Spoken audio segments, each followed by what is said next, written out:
far. Jeg skal. Det er tidligere, ikke? Jeg vil bare... Det er okay. Du behøver ikke undskylde. Du er ked af det, og det ved jeg godt.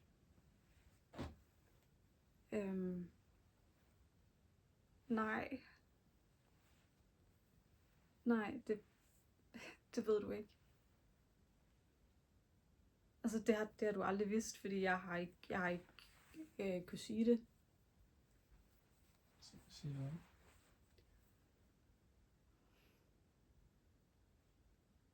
At jeg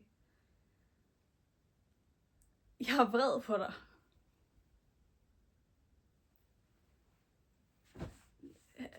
Altså, far, alt det her med Lydia og børnene. Det er min fejl.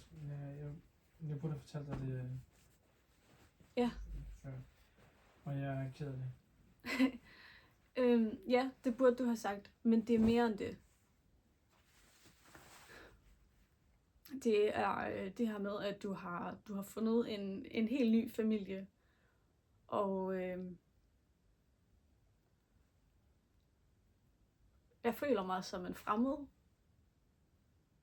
Altså, der ikke tilhører dig mere.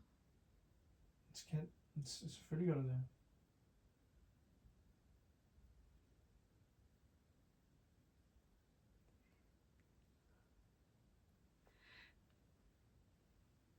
Det føles som om, at du har byttet mig og mor ud for noget, du synes var bedre. Og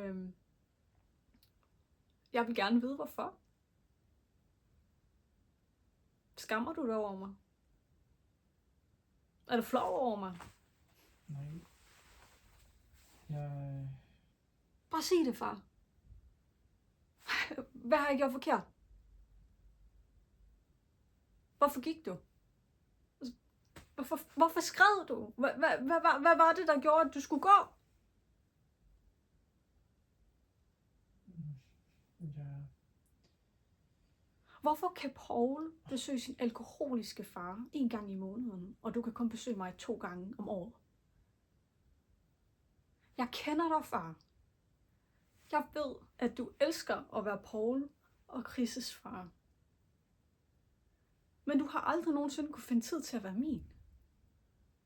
Undskyld. Jeg er så ked af det.